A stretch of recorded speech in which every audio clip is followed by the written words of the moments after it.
We here at FF 100.4 welcome you to Wyrd Radio. Tonight's show is brought to you by Diva's Elixir. Take a sip and make a wish. Hello listeners, tonight I wanted to take a moment and thank the lovely individual who donated to Wyrd Radio. We've been able to install a beautiful portrait of the current monarchs.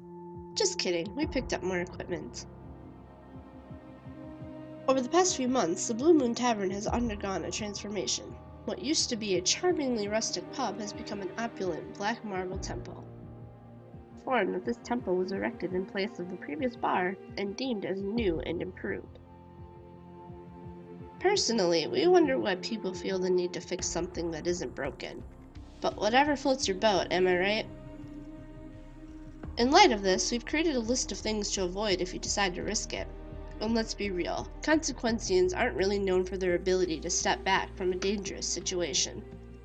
First, the ocean. Don't go swimming. Just trust us. The diseases you'll get from being in that water are not worth it. Check out the outdoor pool at the freehold instead.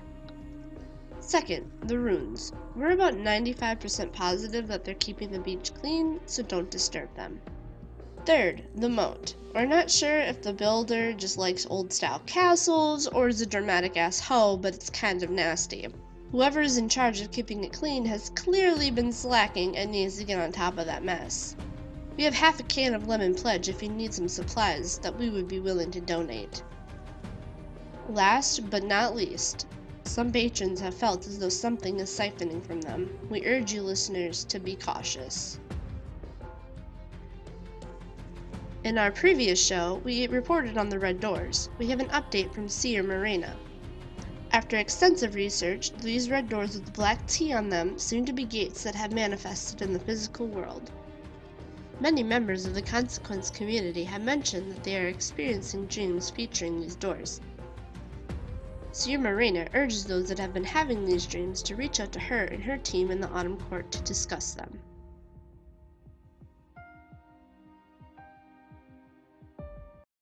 Now, for the community calendar.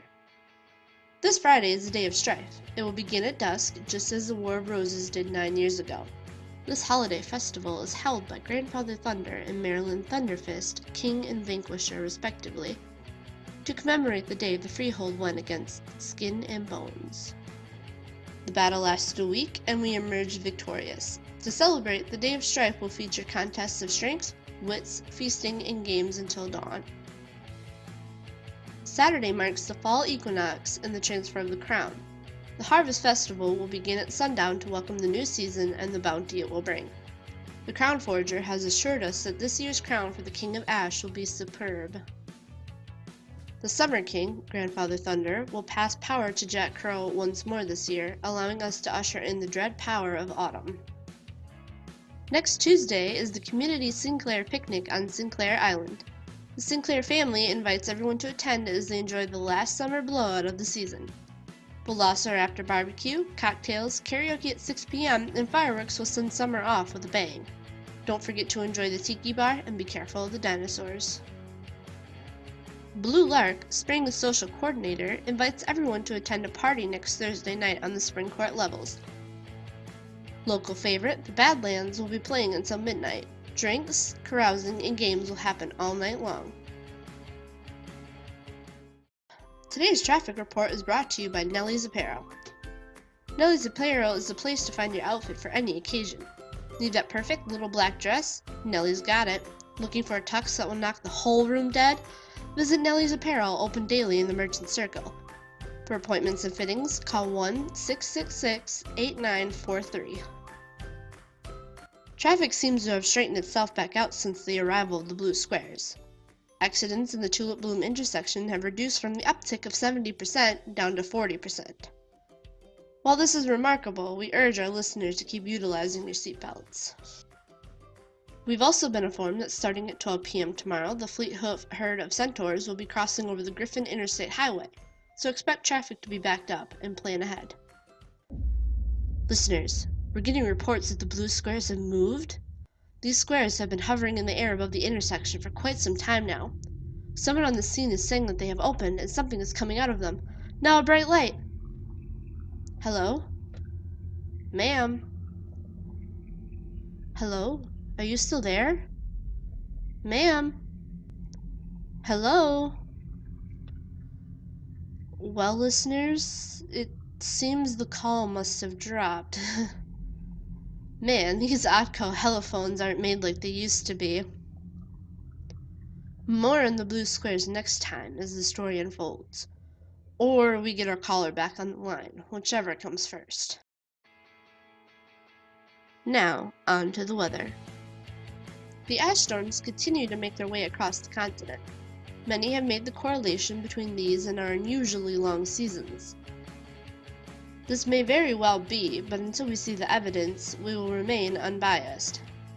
In unrelated news, summer is still going strong. Hydrate, hydrate, hydrate. It looks like we have a few community notices. Seer Morena would like to remind everyone to leave the red doors alone and alert her if another is discovered. Jack Crow, reigning king of autumn, has prepared a notice as well. Or well, likely his ashen notary, Samurai Jack has. Regarding the rumors of the artifact that have been causing nightmares, please be wary of anything that comes out of the hedge and dispose of anything you find with the proper authorities. We'll be right back after a word from our sponsor. Hell's Bells Bar and Karaoke is for the big and the bold.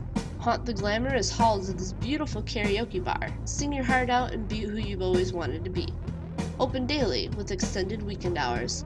Call ahead at 1-666-3442 for locations, as it varies.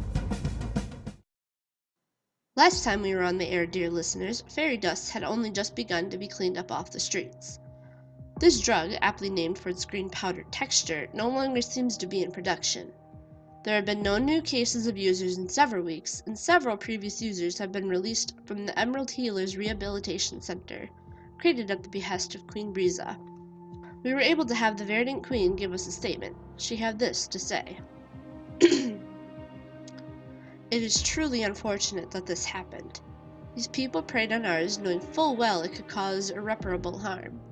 We wish you would have caught it sooner, before the gruesome and public death of my own courtmate Willow occurred. I've already personally thanked Lulu and her motley for their work, but would like to take this opportunity to do so again.